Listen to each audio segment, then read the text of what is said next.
Hello everyone. आज हम class 9th की न्यू एनसीईआरटी साइंस की बुक को स्टार्ट करेंगे और इसका हमने फर्स्ट चैप्टर कंप्लीट कर लिया था। आज हम इसका सेकंड चैप्टर स्टार्ट करेंगे जिसका नाम है cell, the building block of life. आइए इस चैप्टर के बारे में जानते हैं। It is widely accepted amongst the scientific community that life originated in water. इसमें ये बोला गया है, ये वाइड साइंटिफिक कम्युनिटी के द्वारा वाइडली एक्सेप्ट करा गया है कि जो लाइफ का जो ओरिजिन हुआ था वो वाटर में हुआ था। सम रिसर्चर, कुछ रिसर्चर थे जिन्होंने ये विश्वास करा कि लाइफ में have originated in small water pools, यानी कि जो लाइफ जो ओरिजिनेट हुई थी वो छोटे वाटर पूल में हुई थी विथ चेंजिंग एनवायरमेंटल कंडीशन, जब एनवायरमेंटल कंडीशन के अंदर चेंज हुआ था, रेदर देन इन ओशियन, मतलब ओशियन के कंपैरिजन में। उसमें ये बोला गया है कि जो लाइफ का ओरिजिन हुआ था वो किस में हुआ था, स्मॉल वाटर पूल में हुआ था।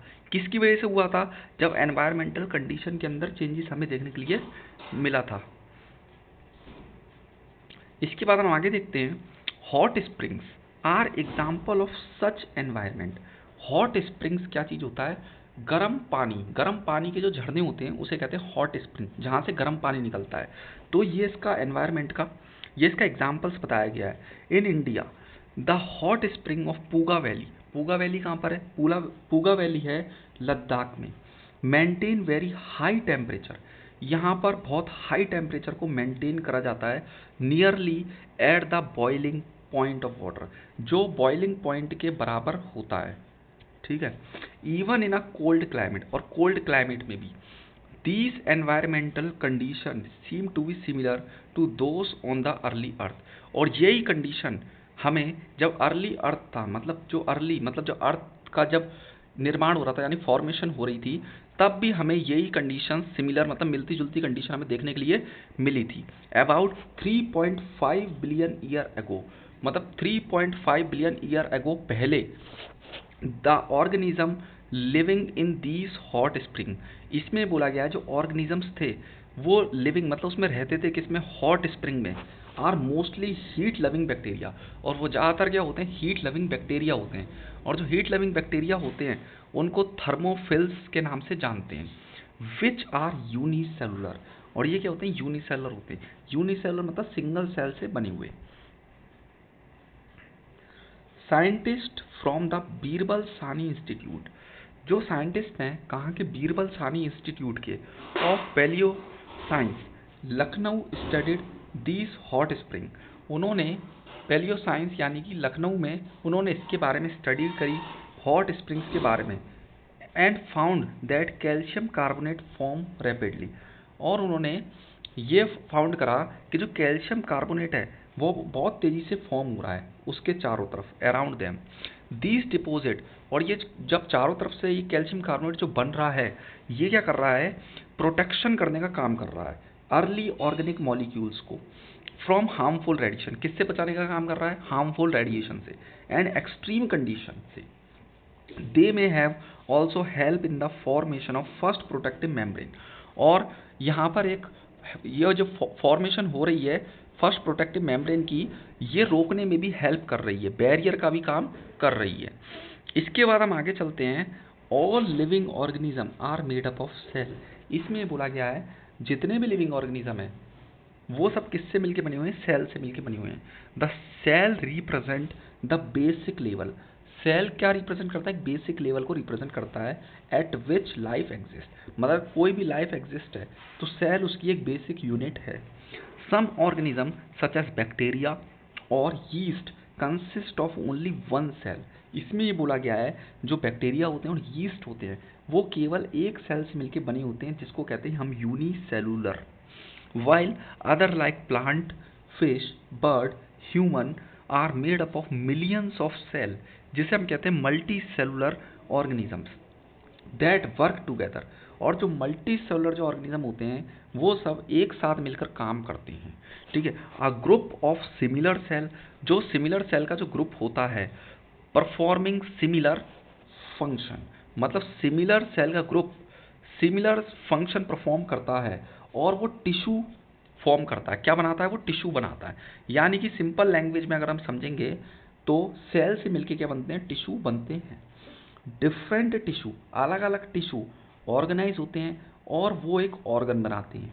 और ऑर्गन जब कई सारे सेवरल ऑर्गन्स एक साथ मिलते हैं, वर्क टुगेदर, एक साथ मिलकर काम करते हैं, तो वो ऑर्गन सिस्टम बनाते हैं। सच एज नसल। अब ऑर्गन सिस्टम के अंदर ये बताया गया है, जैसे कोई ऑर्गन सिस्टम है यानी कि एक रेस्पिरेटरी सिस्टम है, ये कैसे बना हुआ है, तो इसके कौन कौन से पार्ट्स हैं? इसके जैसे नसल पोर्स हो गए, नसल कैविटी हो गई, ट्रैकिया हो गया, लंग्स हो गया, इन सब से मिलकर क्या बना हुआ है? हमारा रेस्पिरेटरी सिस्टम बना हुआ है। इसके बाद हम आगे चलते हैं, देखते हैं even when cell are organise into tissue. इसमें ये बोला है जब सेल ऑर्गेनाइज्ड होते हैं तो वो किस में कन्वर्ट हो जाते हैं? टिश्यू में। फिर ऑर्गन्स होता है, फिर ऑर्गन सिस्टम होता है। The cell remain the fundamental unit of structure and function in all living organism. इसमें ये बोला गया है जो सेल होता है वो क्या होता है? फंडामेंटल यूनिट होती है ऑफ स्ट्रक्चर, मतलब किसी भी स्ट्रक्चर की एक फंडामेंटल यूनिट है। और फंक्शन करने के लिए, मतलब उसमें फंक्शन परफॉर्म होते हैं लिविंग ऑर्गेनिज्म के अंदर, ठीक है। These make us wonder how such tiny cells perform so many different activity. इसमें ये बोला गया है कि ये बहुत चौंकाने वाली बात है कि जो टाइनी सेल्स होते हैं वो क्या करते हैं? परफॉर्म मैनी डिफरेंट एक्टिविटी, वो बहुत सारी डिफरेंट एक्टिविटी करते हैं, बहुत छोटे छोटे सेल्स। और इसमें ये बोला गया है what are the different component of the cell. Cell के कौन कौन से कंपोनेंट्स होते हैं? How do cell in our body communicate. ये सेल हमारी बॉडी में कैसे कम्युनिकेट करते हैं? विद ईच अदर, कैसे आपस में एक दूसरे से जुड़े हुए होते हैं। Do cell live forever, क्या सेल हमेशा जिंदा रहते हैं? और डू दे डाई, क्या ये मर जाते हैं? In this chapter we will explore the answer. और इस चैप्टर में हम इन सब के जवाब ढूंढेंगे। Answer to this question as we enter the fascinating the world of cell. और हम इस सेल की दुनिया में ये सारे जवाब को ढूंढने की कोशिश करेंगे। तो अब हम पढ़ते हैं how study cell. How to study cell, हम सेल के बारे में कैसे स्टडी करते हैं। तो what do we call the ability of human eye. ये बोल रहा है कि जो ह्यूमन आई होती है उसकी क्या एबिलिटी होती है? To see two very close object as a separate and distinct. मतलब जैसे टू वेरी क्लोज, अगर कोई ऑब्जेक्ट बहुत ज़्यादा पास है तो as a separate and a distinct, separate या डिस्टिंक्ट मतलब उसे अलग अलग करके देखा जाता है। इमेजिन टू टाइनी डॉट्स, जैसे मान लो दो डॉट्स हैं हमारे पास, ठीक है। Are drawn on a piece of paper as the dot are moved. Dot जो है मूव्ड क्लोजर, मतलब जैसे जैसे जैसे वो हमारे पास आएंगे तो वो हमें मूव क्लोजर, मतलब हमें मूव करते हुए दिखाई देंगे। There comes a point which they can no longer be seen. अगर वो हमारे बहुत ज़्यादा पास आ जाएंगे, can no longer be seen separate, तो वो हमें अलग अलग दिखाई नहीं देंगे। When view from a 25 centimetre, जो इसमें इंपॉर्टेंट लाइन है वो ये है when view from a 25 centimetre. यानी कि इसमें बताया गया है जो नॉर्मल आई का जो विजन होता है नियर पॉइंट, वो बता रहा है 25 सेंटीमीटर होता है ह्यूमन आई का।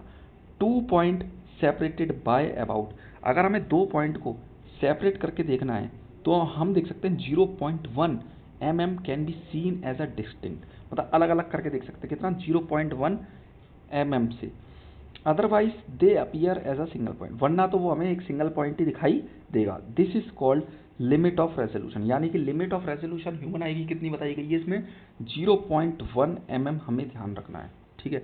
अगर हमें कोई भी दो पॉइंट को सेपरेट करके देखना है तो उसकी लिमिट कितनी बताई गई है? 0.1 mm बताई गई है। इसके बाद हम आगे चलते हैं, आगे इसमें देखते हैं a cell is usually too small. इसमें बताया कि सेल क्या होता है? बहुत छोटा होता है। To be seen by unaided eye, और हम उसको अपनी अनएडेड यानी कि खुली आंखों से नहीं देख सकते, ठीक है। These rise an important question, हमारे पास एक इम्पॉर्टेंट क्वेश्चन अराइज होता है। Have how cell biologist studied the structure and function.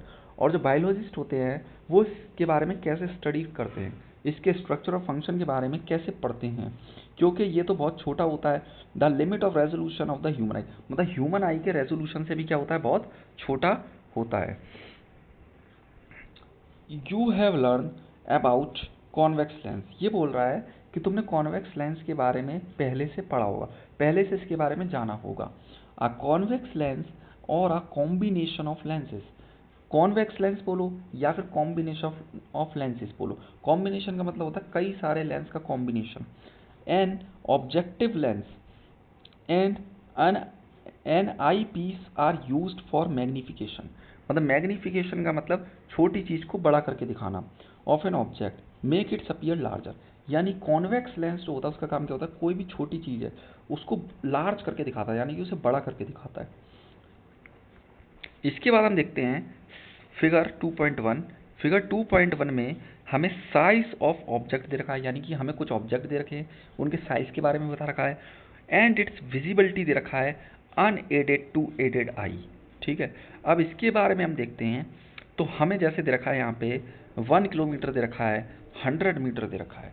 ठीक है, इसके बाद हमें दे रखा है जैसे 100 मीटर से 10 मीटर, मतलब ये थोड़ा साइज बड़ा है, 100 मीटर से 10 मीटर, यानी कि रॉकेट जैसे हमें दिखाई देता है, नीम ट्री जैसे हमें दिखाई देता है। ठीक है, तो अब 1 मीटर जैसे ह्यूमन की हाइट।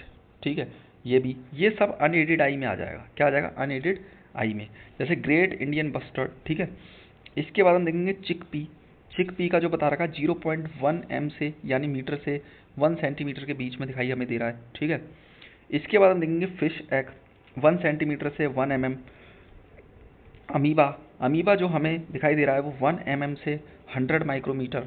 ठीक है, इसके बाद आप देखते हैं कुछ लाइट माइक्रोस्कोप दे रखे हैं। लाइट माइक्रोस्कोप में जैसे अमीबा लाइट माइक्रोस्कोप में लिया गया है, most plant and animal cells लिए गए हैं, न्यूक्लियस लिया गया है, मोस्ट बैक्टीरिया, माइटोकॉन्ड्रिया, ये सब इनके साइज दे रखे हैं। ठीक है, इसके अलावा हम देखेंगे इलेक्ट्रॉन माइक्रोस्कोप। इलेक्ट्रॉन माइक्रोस्कोप यानी कि जो बहुत ही छोटी चीज़ होगी वो हम किसकी हेल्प से देखेंगे, इलेक्ट्रॉन माइक, जैसे स्मॉलेस्ट बैक्टीरिया हमें देखना है।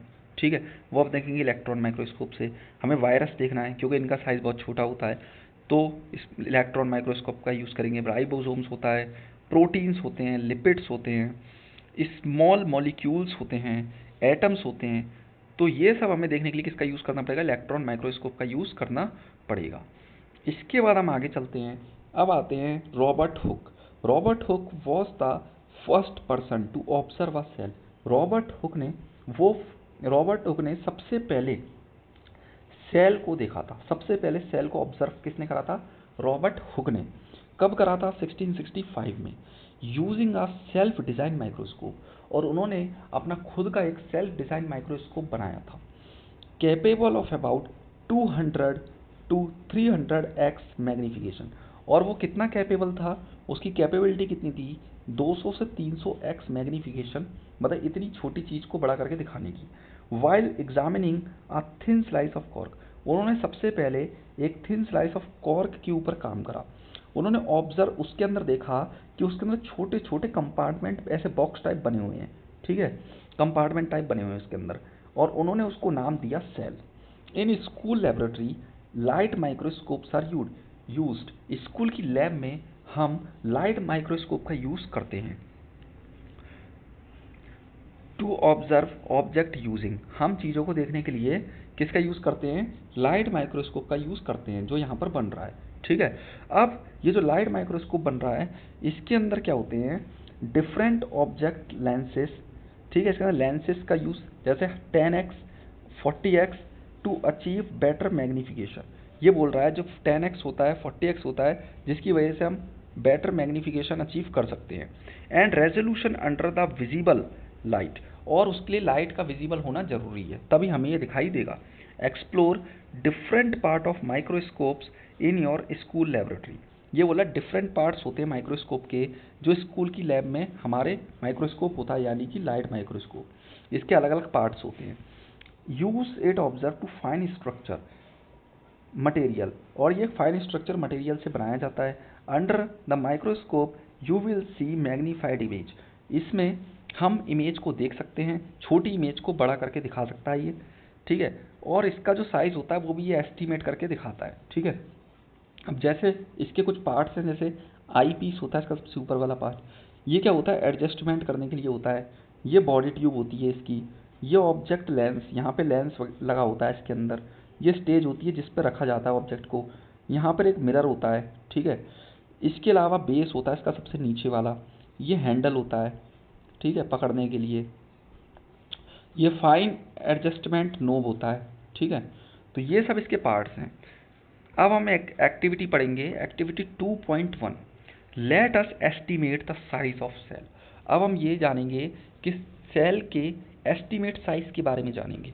तो टेक अ ट्रांसपेरेंट रूलर, हमें एक ट्रांसपेरेंट रूलर लेना है, रूलर यानी कि हमें एक स्केल लेना है ट्रांसपेरेंट, विद मिलीमीटर, उसके साथ में उस पर क्या होनी चाहिए, मिलीमीटर मार्क कर लेने हैं। क्या मार्क करने हैं उसके ऊपर, millimetre. Place the ruler, ruler को प्लेस करना है स्टेज ऑफ माइक्रोस्कोप, यानी कि ये जो माइक्रोस्कोप की जो स्टेज है यहाँ पर रूलर को रखना है इस पे। जब हम रखेंगे, focus on it using the adjustment knob, और हमें एडजस्टमेंट नोब से उसके ऊपर फोकस डालना है, ठीक है, उसे एडजस्ट कर लेना है। और उसके बाद में ऑब्जर्व करना है उसके diameter of a circular field, मतलब जो उसका पूरा सर्कुलर फील्ड है उसके पूरे डायमीटर पर हमें फोकस करना है, ठीक है। व्यू थ्रू आई पीस, और हमें किससे देखना है ये व्यू, हमें जो देखना है वो आई पीस, यानी कि जो ए आई पीस दे रखा है इससे हमें इसके व्यू को देखना है, ठीक है। And measure it in millimetre, और हमें मिलीमीटर में इसको मेजर करना है। इसके बाद इसमें जो थर्ड पॉइंट हमें दे रखा है, convert the diameter from millimetre to micrometre. अब क्या होगा, जो डायमीटर था मिलीमीटर से वो माइक्रोमीटर में कन्वर्ट होगा, ठीक है। Suppose the diameter of the visible field, मान लो सपोज कर लो कि जो डायमीटर है विजिबल फील्ड का वो 5 mm है। कितना है, 5 mm। तो अगर उसे माइक्रोमीटर में कन्वर्ट करना है तो क्या करेंगे, 5 का मल्टीप्लाई हम 1000 से कर देंगे, तो 5000 माइक्रोमीटर हमारा आंसर निकल आएगा। इसके बाद हमें बता रखा है रिमूव द रूलर। अब जो हमने रूलर स्टेज पे रखा था, यानी कि हमने यहाँ पे रखा था, उसको हम रिमूव कर देंगे रूलर को। एंड प्लेस एन ओनियन पील, हम ओनियन पील, यानी कि ओनियन पील मतलब एक छिलका होता है जो वाइट कलर का होता है, उसको उस स्लाइड पे, उस स्टेज पे हम रख देंगे, ठीक है, ऑफ द माइक्रोस्कोप की। उसके बाद क्या करेंगे, फोकस ऑन द स्लाइड, उसकी स्लाइड पर फोकस करेंगे ओनियन पील की। And count the number of cell, और उसमें सेल को काउंट करेंगे, ठीक है, present along the diameter of the field, मतलब जो उस फील्ड पर मतलब जो सेल बन रहे होंगे उसको काउंट करा जाएगा एक स्ट्रेट लाइन में। Estimate the real size of the cell using the formula, और इसके एस्टिमेट साइज निकालने के लिए एक फॉर्मूला बनाया गया है, उसको हम देखते हैं। तो यहाँ पर देखो ये बताया गया है यूनिट कन्वर्जन, 1 मिलीमीटर 1000 माइक्रोमीटर के बराबर होता है, ठीक है। Estimate size of the onion peel cell, एक एस्टिमेट साइज बताया गया है ओनियन पील सेल का, जो इसमें बताया गया है diameter of the visible field in micrometre, यानी कि इसका फॉर्मूला क्या है, diameter of the visible field, मतलब जो फील्ड हमें दिखाई दे रही है, ठीक है, तो उसको हम रखेंगे ऊपर और नंबर ऑफ सेल को रखेंगे नीचे, और इस फॉर्मूले से हम निकाल लेंगे उसका एस्टिमेटेड साइज, किसका, ओनियन पील का, ठीक है। इसके बाद हम एक टॉपिक पढ़ते हैं, electron microscope. Electron microscope apart from the light microscope. अब लाइट माइक्रोस्कोप के बाद में एक माइक्रोस्कोप आता है जिसका नाम है electron microscope. Scientist also use a powerful electron microscope, scientist powerful electron microscope का यूज करते हैं, that reveal a fine detail of cell structure, क्योंकि ये सेल की हर छोटी डिटेल को दिखा सकता है, हर छोटी डिटेल के बारे में बता सकता है, ठीक है। This instrument use a beam of electron insisted of light to produce highly magnified image, और ये हाईली मैग्नीफाइड इमेज दिखाता है, ठीक है। Allow us to see cell structure at the nanometre scale, nanometre का मतलब बहुत छोटे साइज को भी ये दिखा सकता है आसानी से। रिमार्केबल क्लियरिटी, बिल्कुल एकदम clear. A nanometre is 1 billionth of a metre, जो नैनोमीटर होता है वो बहुत छोटा होता है, ठीक है। अब हम देखते हैं, suppose 25 cells are seen along the diameter. अब इसने ये बोला है, मान लो सपोज करो उस डायमीटर पर 25 सेल हमें दिखाई दिए, ठीक है। In that case the size of 1 onion cell would be तो मान लो अगर हमें निकालना है तो diameter of the visible field in micrometre, यानी कि ये 500 माइक्रोमीटर है और हमें 25 सेल दिखाई दिए। नंबर ऑफ सेल कितने? 25। अगर हम 25 का डिवाइड 5000 में लगाएंगे तो हमारा आंसर कितना आएगा? 200 micrometre. If the estimated size of onion peel cell, ये एक एस्टिमेटेड साइज है ओनियन पील सेल का, कितना है? 200 micrometre. How much does a light microscope magnify? अब ये बोल रहा है जो लाइट माइक्रोस्कोप है वो कितना मैग्नीफाई करके दिखा सकता है। The total magnification of a microscope depend on magnifying power. ये बोल रहा है जो टोटल मैग्निफिकेशन होती है माइक्रोस्कोप की वो डिपेंड करती है उसकी मैग्नीफाइंग पावर के ऊपर, of the eyepiece and the objective lens. ठीक है, उसकी मतलब मैग्नीफाइंग पावर के ऊपर डिपेंड करती है उसकी मैग्नीफाइंग पावर कितनी है। If both the eyepiece and the objective lens have the magnifying power is of 10x। अगर मान लो इसमें ये लिख रखा है if, अगर मान लो both eyepiece हुआ और objective lens हुआ, अगर उसकी मैग्नीफाइंग पावर 10x है then the total magnification will be 100x। तो टोटल मैग्निफिकेशन कितना हो जाएगा? 100x हो जाएगा। This means that cell with an estimated size of 200 micrometre, जो सेल का एस्टिमेटेड साइज बताया, इसका मतलब ये निकलता है कि सेल का जो एस्टिमेटेड साइज बताया गया है वो 200 माइक्रोमीटर है, विल अपीयर 100 टाइम्स लार्जर, और वो 100 टाइम्स लार्जर है। ठीक है, इसके बाद हम आगे पढ़ते हैं। Thus a microscope allow, microscope क्या अलाउ करता है? Us to see very small structure, मतलब बहुत छोटे स्ट्रक्चर को दिखाने में हेल्प करता है clearly, and is an essential tool for studying, और ये बहुत ही आवश्यक टूल्स है स्टडी करने में, मतलब सेल के स्ट्रक्चर को जानने में। ओवर द ईयर, जैसे जैसे समय बीता, scientist have improve microscope, scientist ने एक इम्प्रूव माइक्रोस्कोप बनाया bye improving it's 3 main feature, उसके 3 मेन फीचर थे। रेजोल्यूशन यानी कि measure of clarity, contrast the difference in brightness between various parts of an object, यानी कि कॉन्ट्रास्ट का मतलब ये होता है कलर, मतलब उसकी ब्राइटनेस, उसकी चमक। ठीक है, तीसरा इसमें दे रखा है मैग्निफिकेशन। तो ये 3 मेन फीचर हैं जो इम्प्रूव करे गए जो भी माइक्रोस्कोप्स आया नेक्स्ट वाला, यानी कि इलेक्ट्रॉन माइक्रोस्कोप, उसका रेजोल्यूशन हो गया यानी कि क्लियरिटी, उसका ब्राइटनेस हो गई, इसकी चमक, और थर्ड पॉइंट है मैग्निफिकेशन। ठीक है, these improvements have turn microscope, और ये एक टर्निंग पॉइंट था जो माइक्रोस्कोप के अंदर इम्प्रूवमेंट देखने के लिए मिला, और उसके बाद ये पावरफुल बन गया, ये एक पावरफुल टूल बन गया microscope for studying cell, cell की स्टडी करने में। You can see the picture of lower surface of colocasia leaf.